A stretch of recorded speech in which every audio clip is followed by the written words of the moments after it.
Ladies and gentlemen, I feel like I'm in a cathedral. What a magnificent building. And you are laying waste to the impression back east that there's a lot to do in Boulder. It must be a very dull day to get so many of you in here, but thank you very, very, very much for being here. Ladies and gentlemen, and John, thank you so much for that very generous introduction. The truth of the matter is, and I'll be serious for a moment here, I have found it somewhat disquieting of late, being introduced as the senior senator from Delaware. You know, a few of you my age in the audience can associate with the notion that nothing seems like it's changed till I look in the mirror. But a lot has changed. I met a gentleman here who is on a panel and talks about one of my favorite poets, William Butler Yeats. I used to stutter a great deal when I was a child and up and through high school. And I know it's humorous when you hear someone stuttering if you've never stuttered, but it's a painful undertaking. And I used to try to learn how to control my jaw, because when you stutter, you contort your face. And I used to stand in front of my mirror in my bedroom, watching my face and reading William Butler Yeats and Ralph Waldo Emerson. Why I picked those two, I really don't know. And so my colleagues are always kidding me. They think I'm always quoting Yeats and Seamus Heaney and other Irish poets because I'm Irish. I don't do it for that reason. I do it because they're the best poets. And until I had no intention of saying this, but until I met this lovely gentleman backstage and listening to John's introduction, it seems a line from Yeats's poem Easter 1916 is most appropriate to put in focus what I'd like to talk to you about today.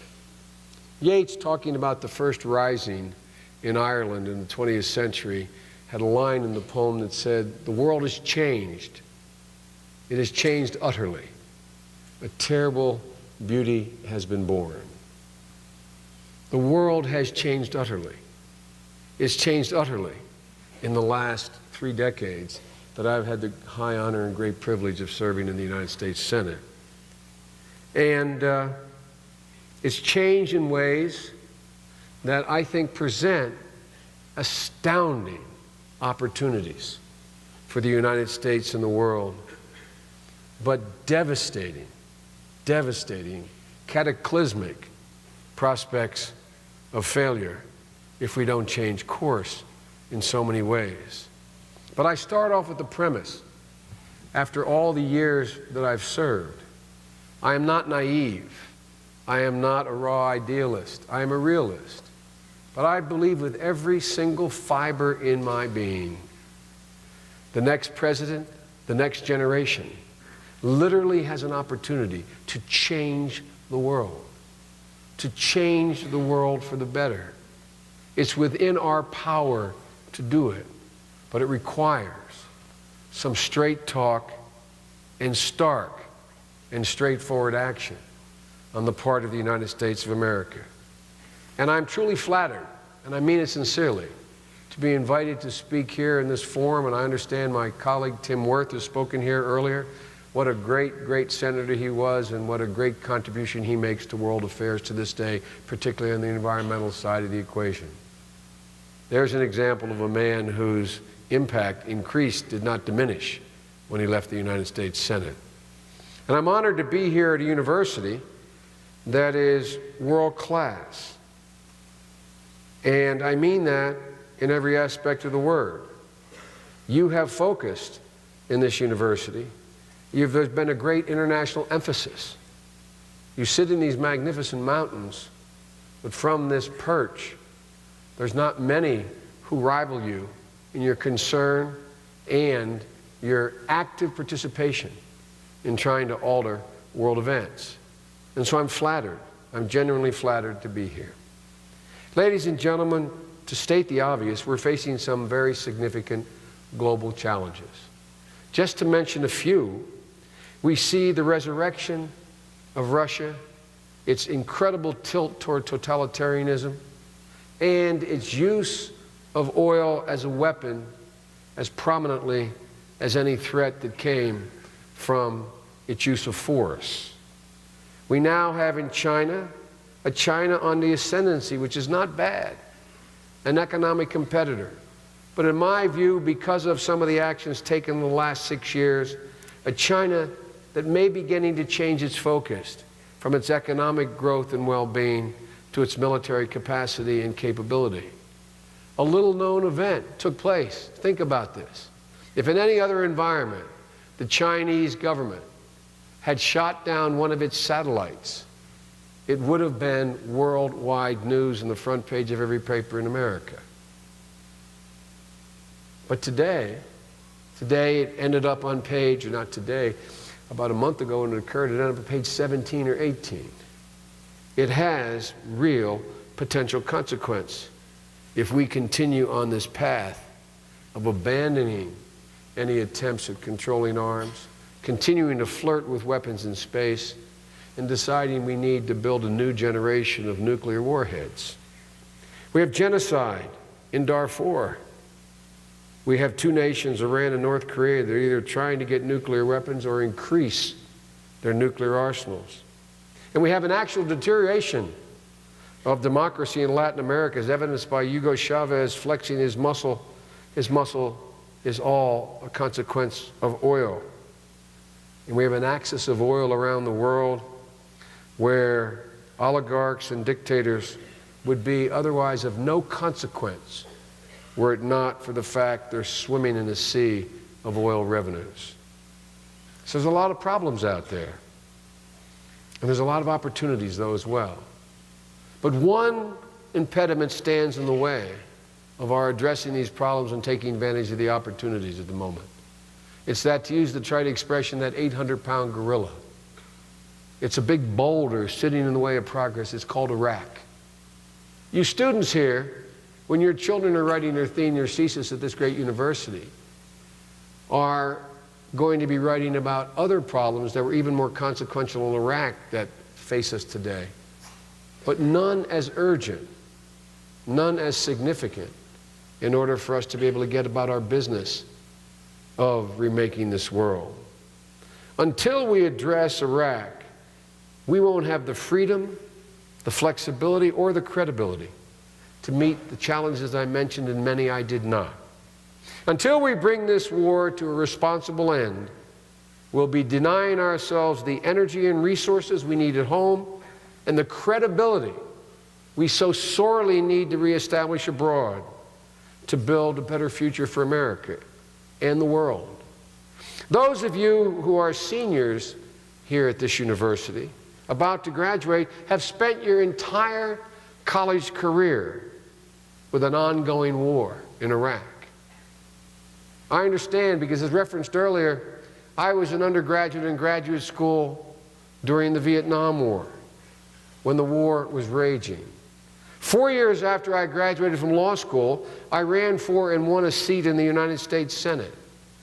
I ran in part because of the absolute stupidity of my view of the war in Vietnam. I argued then, as I argued as a young senator, that the premise, the geopolitical rationale for the war had no basis in historical fact or in present circumstances. But I never thought I'd live to hear another president blame the problems foisted upon us by a failed policy on those of us who oppose the war. I say to President Bush, and I've said to him publicly, the majority of American people are watching what's going on in Iraq every day. And we, the critics of that war, are not emboldening the enemy, as the President and the Secretary of Defense and others have said, and the Vice President. Emboldening the enemy is the only mission this administration has accomplished in this war.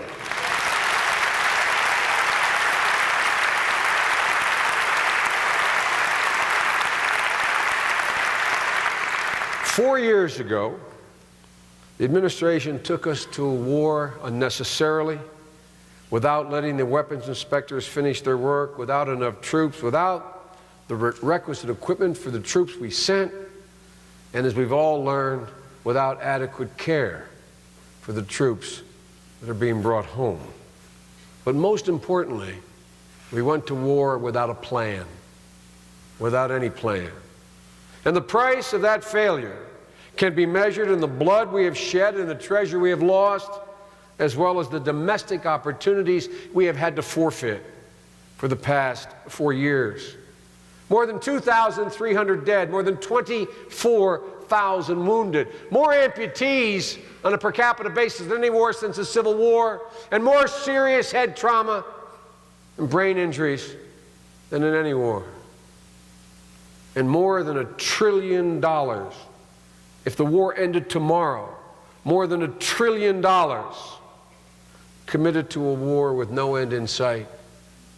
A commitment that will not be paid by any of you my age or above the age of 40, but the commitment that will have to be paid by this generation of graduating students.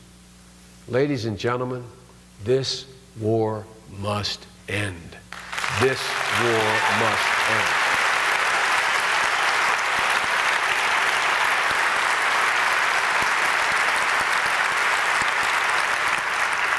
In Washington, the debate about Iraq centers on what I would characterize as a false choice. That is also a bad choice. On the one hand, we are told that we either continue President Bush's failed course and hand off Iraq to the next president, or we leave Iraq and we hope for the best. During Vietnam, everyone knew once the war was over, once it was settled, we could move on to other things, and that there were not other shoes to drop internationally. But Iraq is different. There is a civil war ongoing that can turn into a regional war that could last generations. So while leaving Iraq is necessary, it is not a plan. It doesn't answer the critical question any responsible leader, it seems to me, must be able to ask. After whatever they propose, there's a two-word question. Then what? Then what? Ladies and gentlemen, in short, it's not enough to have a plan to leave Iraq. We must also have a plan for what we leave behind, so that America's interests are protected and we do not trade a dictator for chaos and a regional war. And there's one basic idea that just about everyone shares now, Democrats, Republicans, the President, the Congress, and that is that there is finally an admission for what some of you and we have been saying for some time. There is no purely military solution for Iraq. Virtually everyone agrees either winning or leaving responsibly requires a political settlement. And the word winning, I think, no longer even applies to the war in Iraq. It is how. How do we disengage, leaving behind something other than chaos? And despite the broad agreement, quite frankly and straightforwardly, only two of us have offered a plan, a political solution. Many have offered tactical alternatives: cap, surge, cut, slow walk, get out quickly. But none has offered a political solution in either party. Les Gelb and I, Chairman Emeritus of the Council of Foreign Relations, about a year ago, laid out in detail a political alternative. We proposed a comprehensive plan for Iraq. I will not bore you with all the details, but to the extent you're interested, go to planforiraq.com and read the details. We came to our conclusions about what political requirements were necessary based on our knowledge of history and recent events. Ladies and gentlemen, throughout history, where there has been a self-sustaining cycle of sectarian violence, it has only ended in one of four ways. One, you let the conflict continue until one side or both expires, one side or another wipes out the other. That could take years, and the consequences of that occurring in the tinderbox where the war is undertaken could be catastrophic. The second option that has been available is occupation for generations. It is not in our DNA. We are not an imperial power. We do not have the capability nor the desire to attempt to mimic the Persian or the Ottoman or the British Empire. And the only other option that has ever ended these cycles, the only other option has been decentralization, federalism, separating the parties within the context of the country at war and giving them some breathing room. Ladies and gentlemen, we not only know from history they are the only alternatives available, we know from recent history. We look at the Serbs and the Croats and the Bosniaks who are Muslims in the Balkans, a policy I was deeply, deeply involved with, and I'm sure I angered some of you in the late 90s, late 80s and early 90s by my constant insistence that we go to war in the Balkans to stop the genocide. Many of my friends were very upset with me within my party, and it took over 2 years to convince President Clinton it was necessarily responsible action for us to take. Ladies and gentlemen, there was more sectarian violence from Vlad the Impaler to Slobodan Milosevic in the Balkans than there has been in the 5,000-year history of the territory now called Iraq. We have had over 24,000 NATO troops there for 10 years, not a one of whom has been killed. Knock on wood. How did we do it? The Dayton Peace Accords. We separated the parties. We gave them breathing room within the context and confines of a defined border. And now we're already 10 years later. The genocide has stopped. They are amending their constitution in order to become part of a greater Europe. Ladies and gentlemen, the same can and should happen in Iraq. Let me begin by saying, read the Iraqi Constitution. It's on my website, which was overwhelmingly voted for and overwhelmingly supported by the international community. Article 1 says, we are a decentralized federal system. Article 115 and 16 and 17 lay out how any of the 18 governorates that historically have existed in the 20th century can choose to become a region. Best analogy is a state, like in the United States. If they do, they can write their own constitution. Just like the state of Colorado has its own constitution. Ladies and gentlemen, the Biden-Geld plan calls for maintaining a unified Iraq by decentralizing it and bringing decisions and responsibilities down to the local level. Give the Sunni, Shia, and Kurds control over the fabric of their daily lives, their local police forces, their education system, marriage, jobs, the very thing they're killing one another over. Limit the central government to common concerns like guarding the borders, distributing oil revenues, coinage, foreign policy. Secure the support from the Sunnis who have no natural resources. I have flown over Anbar province in almost its entirety. I've been to Iraq 7 times. There's nothing there in the Sunni territories. And you wonder why they continue to support the insurgency when all the resources and revenues are in Basra and Kirkuk within other areas.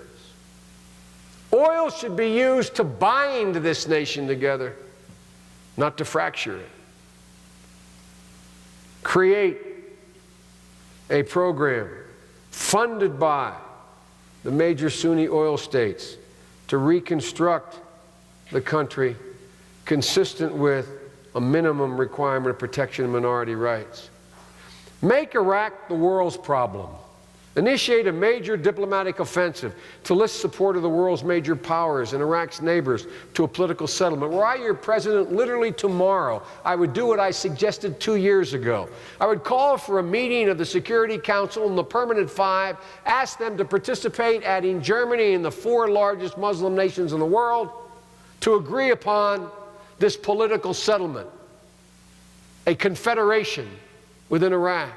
And then I would call together through that auspices of that organization the 4 major powers in the region and get them to sign on to staying out, because it's in their naked self-interest, including Iran's naked self-interest, to not see Iraq fragmented. Ladies and gentlemen, the last piece is an important piece. The Biden-Gale plan a year ago called for the U.S. military to draw up plans to withdraw our combat forces, beginning 2 months after we said it, to withdraw our combat forces and withdraw them all by 2008. Ladies and gentlemen, we have to make clear to our friends as well as our foes that notwithstanding the fact we precipitated this problem with a failed policy, that the price for us leaving totally without them beginning to act responsibly will be considerable for them as well. Ladies and gentlemen, a decentralized confederation in Iraq is Iraq's last and best hope. But unless we help make it work for all Iraqis, the violence will not stop. We must convince the major powers, as I said, of the need to participate in this political settlement, and they are ready to do so. They are ready to do so. I am not at liberty now because I have not met with them, but I've gotten invitations from at least 2 of the major powers wanting me to come and discuss this plan, which initially they outright opposed. Ladies and gentlemen, if you look, there's an overwhelming growing consensus that what I proposed is the only solution. I take no pride in the authorship, but I take pride in the fact that everyone from Henry Kissinger to Madeleine Albright to major scholars in the foreign policy community are arriving at this conclusion, which they view as not preferable, many of them, but the only conclusion available. If we fail to make federalism work, there will be no political accountability at the center. Violent resistance will increase, the sectarian cycle of revenge will spiral out of control, and the result will be, at best, a violent breakup of Iraq into multiple states, at worst, a total fragmentation of that country. And the neighbors will not sit still on the sidelines. Already, Iraq has aggravated deep Sunni-Shia divide that runs from Lebanon through Afghanistan to Pakistan into India. The fault line intersects with other cultural and political rifts between the Arabs and the Persians, Turks and the Kurds, jihadis and Muslim mainstream, all to create a condition for an explosion. That would terribly damage not only the parties involved, but it damage our interest. But the Bush administration has another vision for Iraq. It believes Iraqis will rally behind a strong central government that keeps the country together and protects the rights of all citizens in Iraq equally. And the administration, using the tactic of surging troops to back up this strategy, is doing it to buy time, they say, for the government to get its act together to have this strong central government. A good friend of mine, and he is a good friend, it's not typical Senate jargon, is John McCain. He is the most forceful advocate of this idea. I acknowledge the courage of his convictions, but it is my overwhelming conviction that on this issue, John McCain is fundamentally and abjectly wrong. This surge is not a solution. The surge is not a solution. It is a tragic mistake. The hard truth is that there's no trust within the central government. There's no trust of the government by the people. There's no capacity by the government to deliver services and security. And there is no evidence, absolutely none, that we can build that trust and capacity within my lifetime. In short, the entire premise of the administration's plan for Iraq is fundamentally flawed and seldom referenced. Unfortunately and ironically, even some of my Democratic colleagues share this failed premise, though it leads them to very different prescriptions. Whereas the president is escalating the war to give the central government a chance to succeed, some of my colleagues believe that the mere fact of pulling our troops out will force the central government to act responsibly. They too buy into the fallacy that Iraq can be run from the center. All we have to do, to use the phrase of some of my Democratic colleagues, is take the training wheels off. Well, ladies and gentlemen, they're wrong as well. The best hope for Iraq, the best possible future of Iraq, is decentralized federalism. As I said, that's what their Constitution calls for, and that's the last best chance we have to make it work for all Iraqis. Escalating the war or ending it without a plan for what we leave behind is not the way to protect America's interest. It is true that if I am your next president, I may be left with no option, but to leave and contain, disengage and contain. But that is not a good option. But it may be the only one left to the next president. Ladies and gentlemen, this is a dangerous thing to say before such a large crowd covered so heavily. But mark my words, there is no possibility in the lifetime of any of you, including the students in this room, to see a strong central democratic government in Baghdad administering to the needs and services of the entire population was now called Iraq. That is the fundamentally flawed strategic notion that continues to be the premise upon which both Democrats and Republicans put forward their tactical reasons as to how you can arrive at that solution. In February, both the House and the Senate opposed the president's surge plan. Opposing the surge was only a first step. We need a radical change in course in Iraq now. If the president won't act, the Congress has to act. And working with my friend Carl Levin, the chairman of the Armed Services Committee, we wrote a binding law that fundamentally reverses U.S. policy in Iraq. The focus on the part of the president and the press is the end date we set for withdrawing combat troops of March of '08. But it misses the more important point. The essence of what we wrote in was a fundamental change in the mission that American troops are able to engage in Iraq. Putting them in the midst of a civil war, taking sides, is a prescription for disaster and more loss of blood and treasure. The only reasonable, rational use of American force in Iraq today should be to train an Iraqi army, protect our own troops, and deny al-Qaeda the ability to occupy large swaths of open territory in Anbar province. If we change the mission alone, we will fundamentally be able to reduce considerably the number of American troops needed, even between now and 2008. We should begin to draw down American troops and redeploy them as I speak. Our law requires the president to do that. He is telling us he will veto it. He has asked some of us to visit with him next week at the White House to discuss a way out. But typical of this president, as my mother would say, God love him. Typical of this president, he says he wants to talk, but he will not discuss a targeted end date or an end date on the war. This president treats the Congress the way he treats the rest of the world. He treats it the same exact way. Ladies and gentlemen,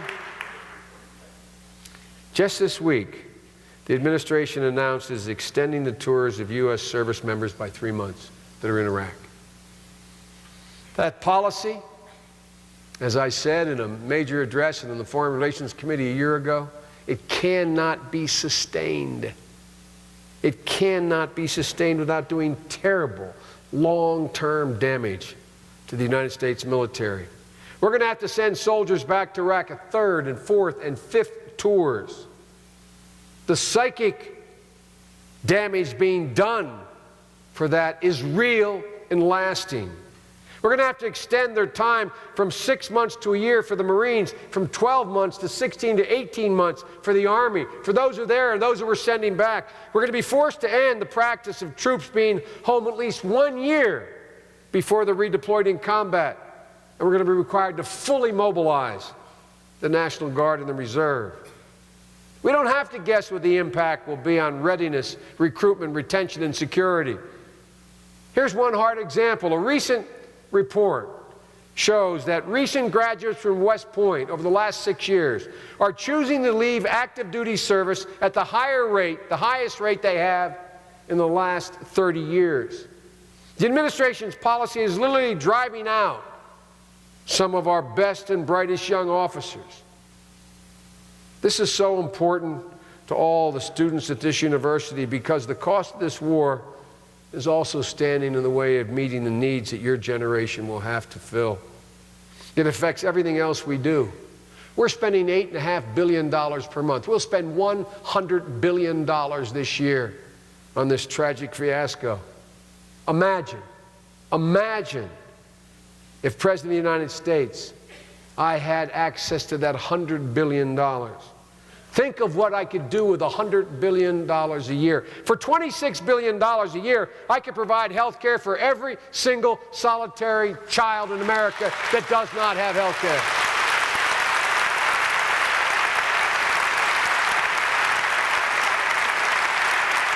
For a mere $3 billion a year, I could double our investment in alternative renewable energy technology and stop being so dependent on the oil oligarchs.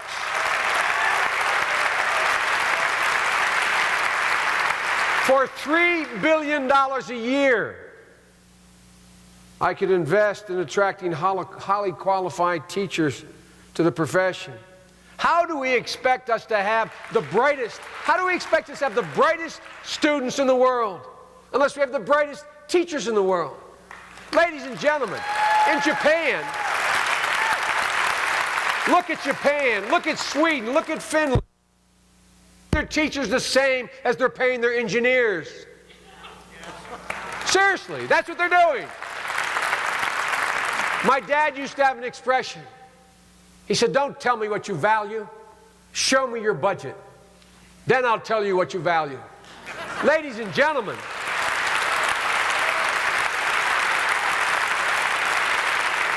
we got to stop pussyfooting around. No child left behind. Give me a break. We left them behind, $72 billion behind, and even if we spent the money, it's not the ultimate answer. You all know the answer to education. Smaller classes, no matter what the capability of the students are. Better, more informed teachers, no matter how bright the students are. And more time in school. More time in school. You don't want to hear that. Can you imagine us putting together an education system today, the first public education system, if we had none, and saying, you know, it's a good idea, let's do 9 months a year, no summer, and let's do it for 12 years? As your president, I want to warn you. I believe it's necessary, and it's going to take me a whole term to get it done. But college education should be part of public education and should be free.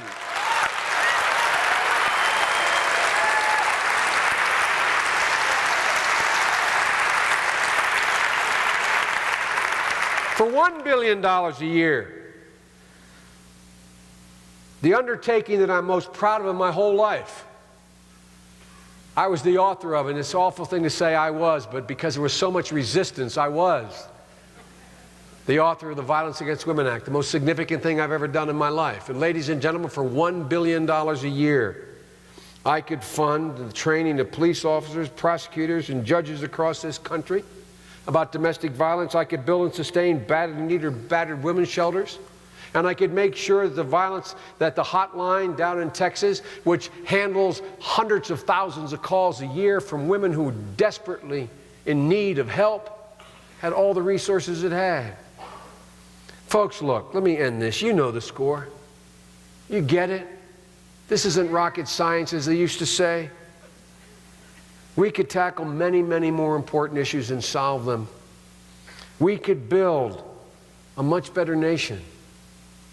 But ladies and gentlemen, until we have a sound foreign policy that ends this war, and I might add, a serious tax policy that is more equitable, there will be no ability to do this. We all share a fundamental and indispensable goal. It doesn't matter whatever your race, your creed, your religion, your economic standing.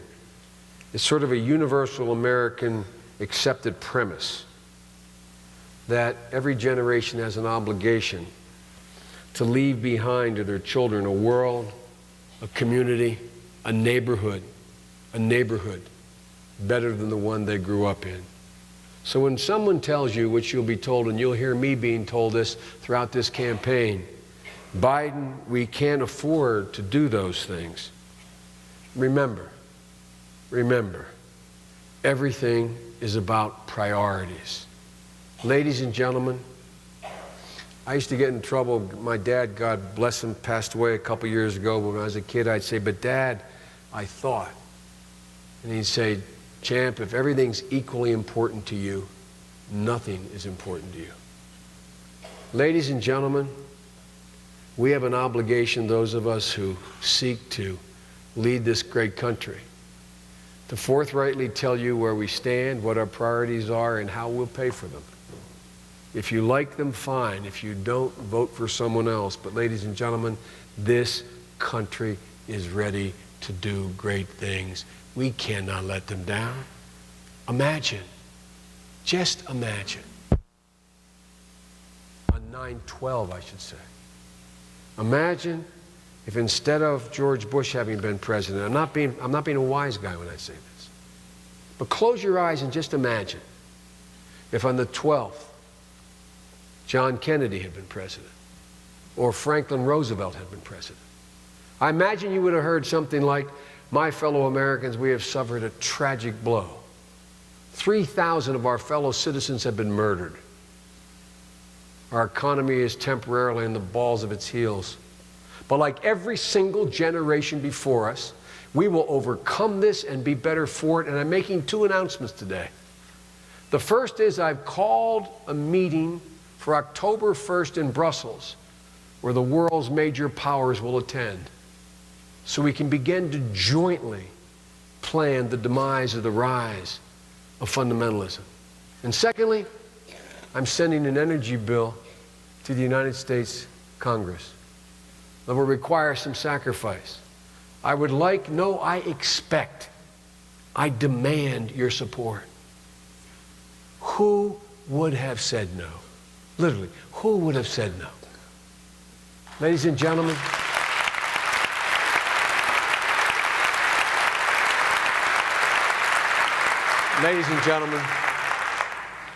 I'll end where I began, with another Irish poet. My favorite contemporary Irish poet is Seamus Heaney. He wrote a poem called The Curate Troy, we won the Nobel Prize for in the mid-90s. And there's a stanza in that poem that I believe, with all my heart, captures the sentiment of the vast majority of the American people, where they stand and where they think today. And it goes like this. He says, "History teaches us not to hope on this side of the grave, but then, once in a lifetime, that longed-for tidal wave of justice rises up, and hope and history rhyme. we have an obligation to make hope and history rhyme, and we can with your help and God's good luck behind us. Thank you all very much.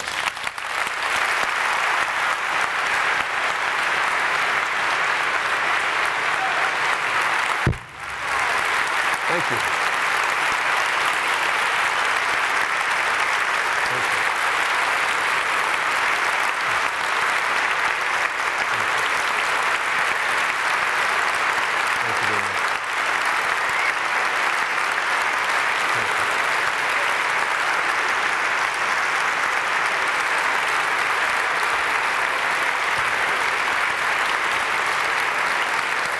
Take questions? We have time for several questions, and I'm sure there are questions. Students have a... Got to hold that one up. I move the mic. Students have the privilege to go first, and so if we have some questions for Senator Biden, now would be the time to hear them. With the interest, so I will try to answer as many questions as I can. I'll try to do them in less than 2 minutes. So if in fact I don't give you obviously a full answer to some of the essay questions, you want to pursue me after this, I'll be happy to stick here and follow up. But in order to get it done, I'll try to do it quickly. Whomever, yes, sir.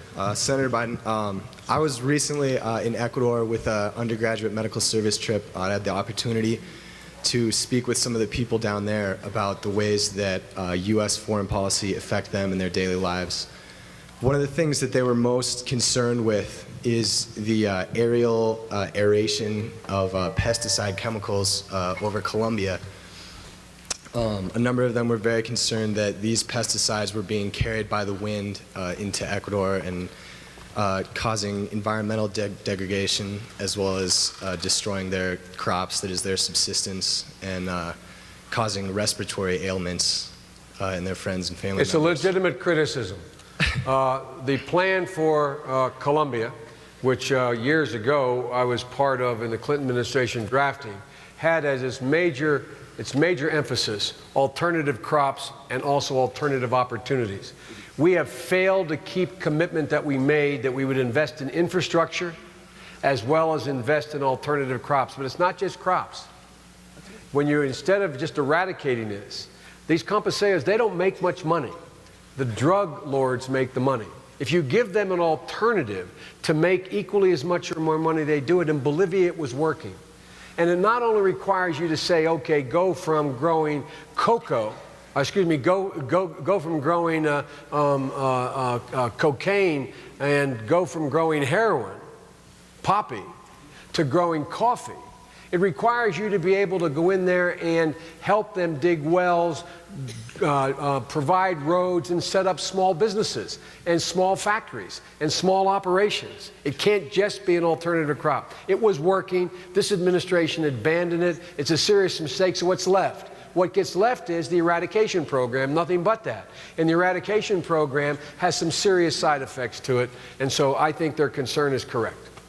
And the same thing's happening right now in Afghanistan. Thank you. Let's go to the students and the handicapped person over Okay, here whatever you say. Okay. Don't worry, I'm not going to that big guy. Yes, ma'am, and then? Senator Biden, I was wondering if elected, what would your plan be in regards to Iran? My plan with regard to Iran would be to, first of all, talk. Just talk. The second thing would be to stop the hysteria and focus on the reality. Is Iran seeking a nuclear weapon a problem? The answer is it is. Is Iran's support for Hezbollah a problem? Yes, it is, and it is real. So what are the alternatives? The alternatives are take advantage of the single greatest asset we have in our conflict with Iran, the Iranian people. The place we're most popular from the Mediterranean to the Himalayas, other than Israel, is in Iran. The one thing to do to be able to get our message across and put pressure on that government is, in fact, not to threaten to bomb them. That's the only thing that totally unites them. Literally, not a joke.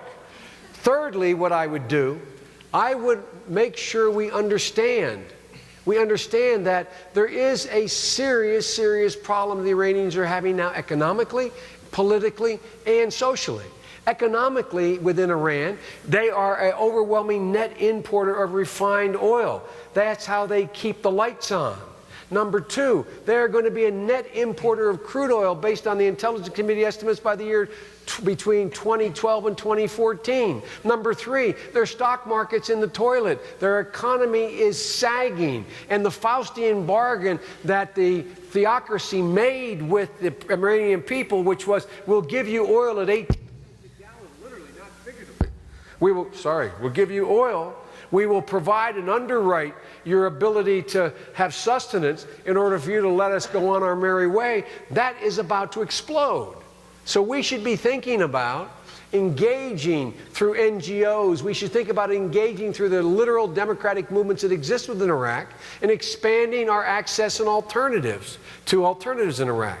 And lastly, let me put in focus this thing about the whole notion about their ability to build a nuclear weapon.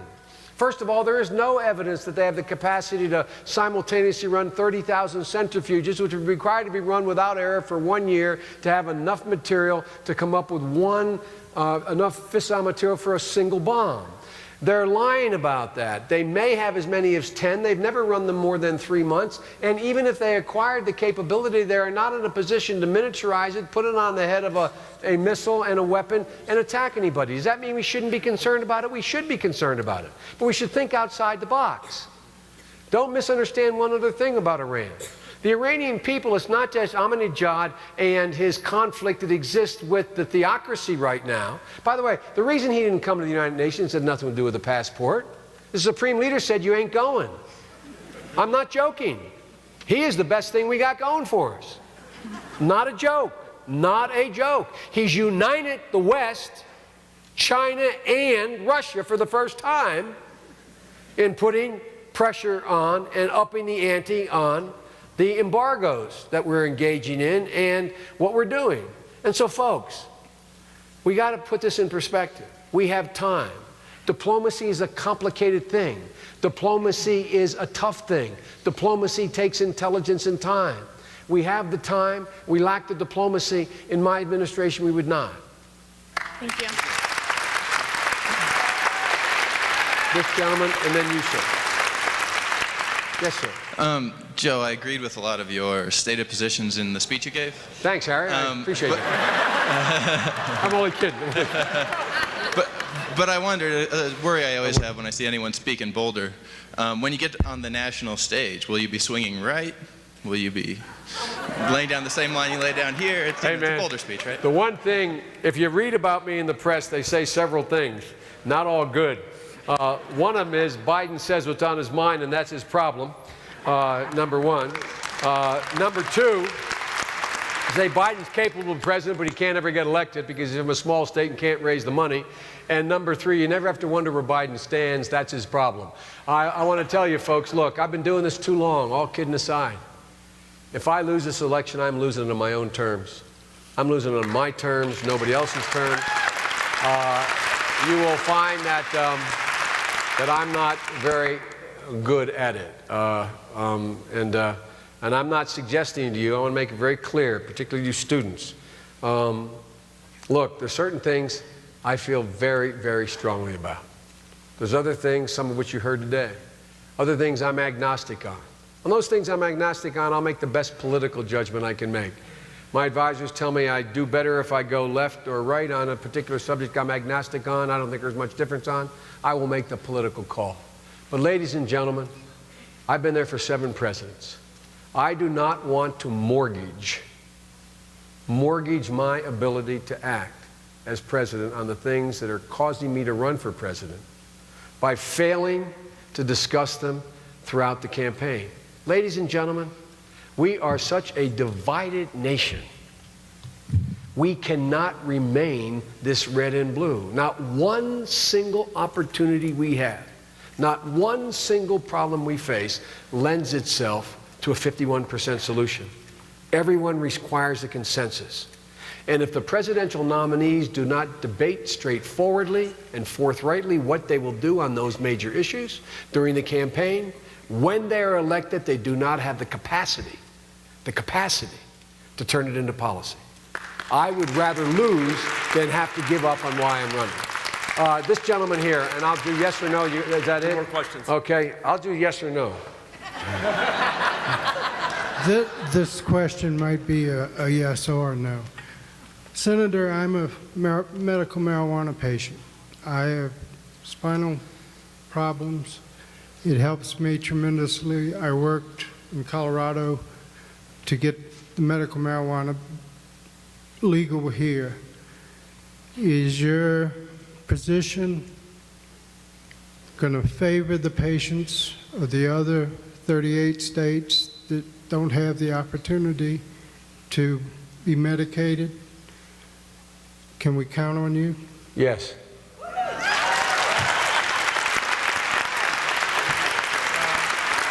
Yes, Senator.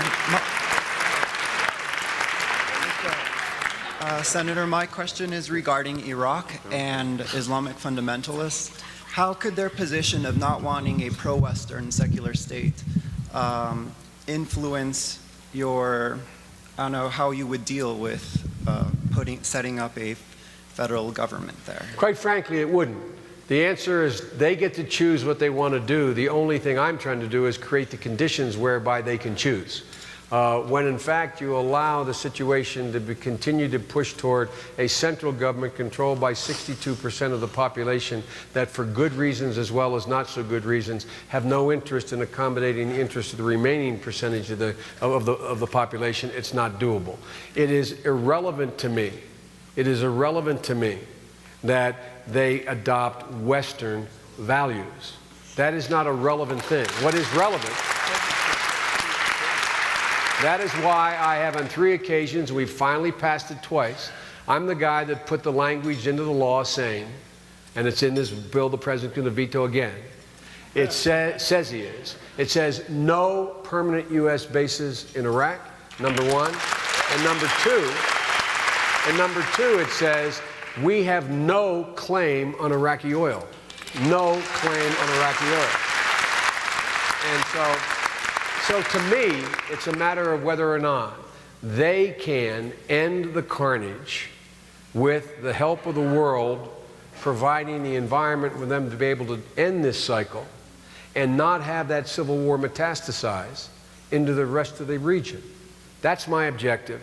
Whether or not it turns out to be democratic in a Western sense is irrelevant. It does matter whether it's humanitarian in a human sense, not whether it's Western. 2 more questions, Joe. Okay. This big guy here has been waiting from the beginning, and he may hang around afterwards. Yeah. And then I'll go to the really big guy over there. All right. Thank you, Senator. You touched on this briefly. Sorry. Okay. You touched on this briefly, but I was just wondering what your position is on what the United States standpoint should be in ending the genocide in Darfur. You're not going to like my answer. Were I your president today, I would use every single solitary bit of my diplomatic capability and pressure to get NATO to be part of a 2,500-person force to impose a no-fly zone and end the Janjaweed. And worse, and if they did not, I would commit American forces today to end the genocide. And I say that not lightly. I have spent extensive time at SHAPE, the NATO headquarters. There is not a single serious military person that suggests that we could not shut down the Janjaweed tomorrow with as few as 2,500 Western forces and continuing to do what we have not been willing to do, train the African Union forces.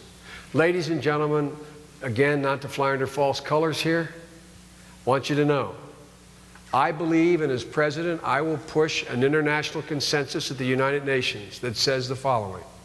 It will be the most single significant amendment to the Treaty of Westphalia in 1644. It says this, literally, when a government knowingly engages in genocide, it forfeits its sovereignty. It forfeits its sovereignty. And that's what's happening now. Sir, I'm told you're the last question, and I'm sure glad I'm getting to get you to ask it. I'm really nervous now, sure. Anyways,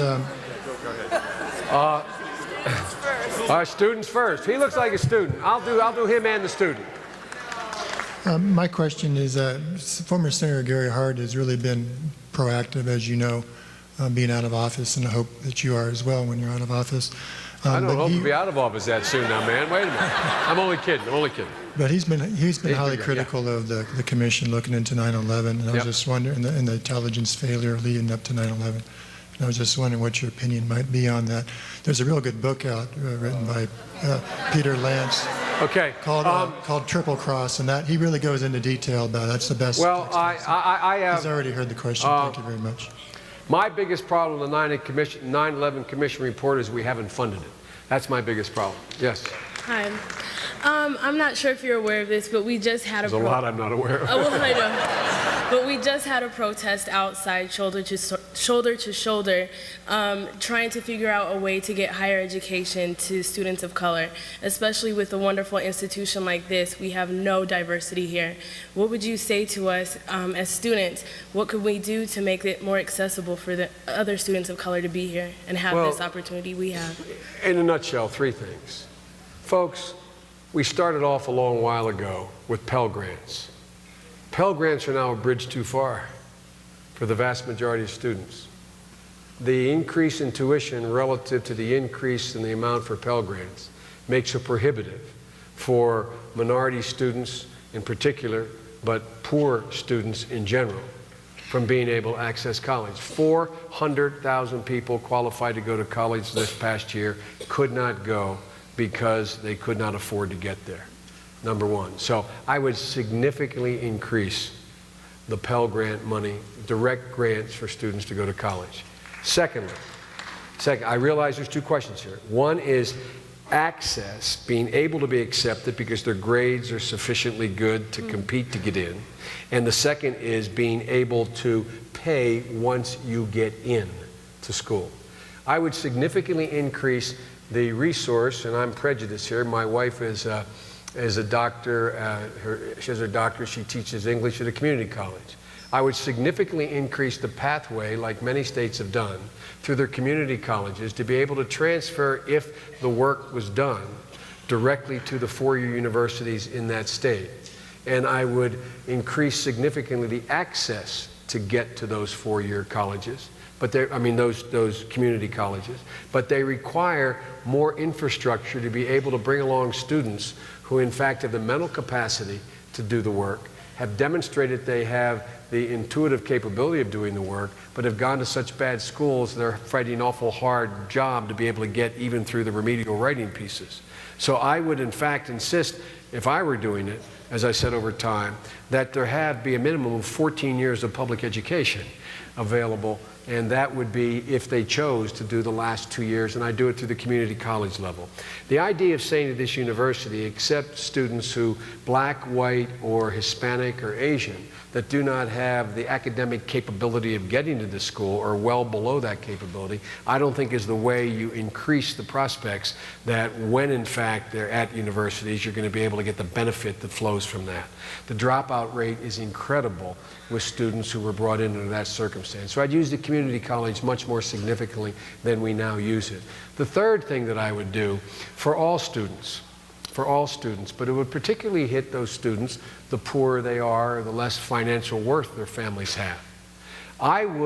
We have enough money, if we made the judgment in terms of priorities, to make student loans interest-free, not make them, why can we say that the cost, which would be billions of dollars, why is that any less consequential than expending money? You know, the tax cut, I hope a lot of you, and I'm not being facetious, are in the top 1% of the tax bracket.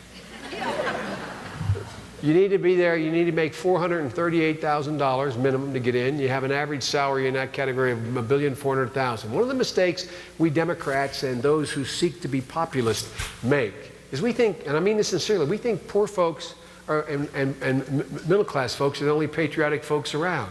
Rich folks are just as patriotic as poor folks. They literally are. They're just as, but no one asks anything of them in this outfit.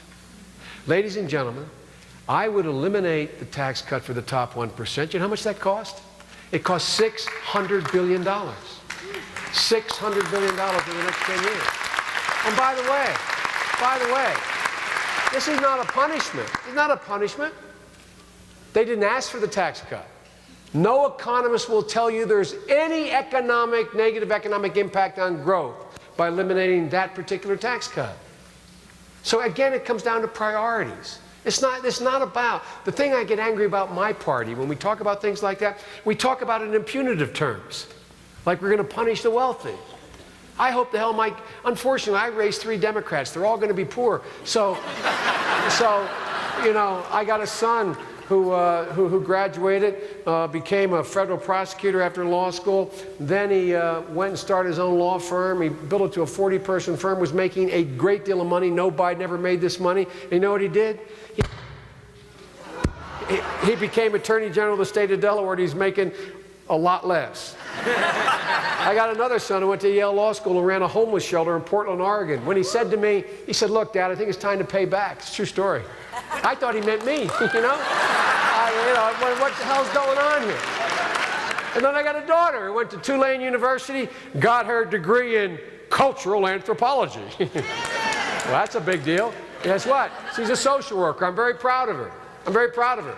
She's going to the University of Pennsylvania at night at graduate school. The tuition at Penn costs 25% per year more than she makes.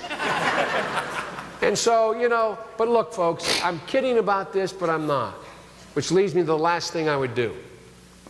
The last thing I would do would provide for incredibly incentive forgiveness for student loans based upon the jobs, based upon, I would not make the moral judgment, which is a legitimate criticism of guys like me, saying, if you go and become a social worker making $30,000 a year, we forgive your loan. But if you go and you're spending $30,000 a year working for a conservative public advocacy group, we don't do it. I would base the loan forgiveness program based upon the income that the job the individual chose to take. Because, ladies and gentlemen, we're forcing you. My sons and I work like the devil to try to help my kids like your parents did. But my kids graduated from law school, cumulative impact, even with my help with them, with over $100,000 in debt each.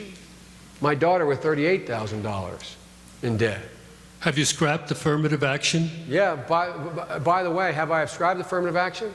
Have you scrapped it? It sounds like you've eliminated it. No, I don't scrap affirmative action. Affirmative action is not based on lack of capacity to get in. Affirmative action is based upon the premise that if all things being equal, what you would do is you give advantage to the person, that minority or person of color. I'm a strong supporter of affirmative action.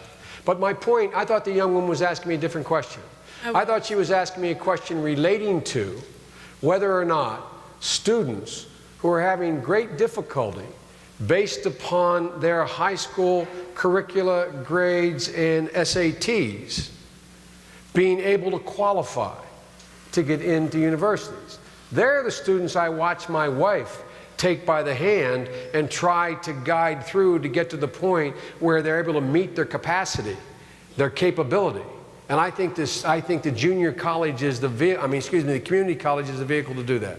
Look, I'm told they're going to be the fire marshals are going to come here and arrest me, I guess. But let me conclude by saying to you all this. Ladies and gentlemen, you know, I'm paraphrasing the expression of Jefferson, which is if you expect a country to be both ignorant and free, you expect what never was and what never can be.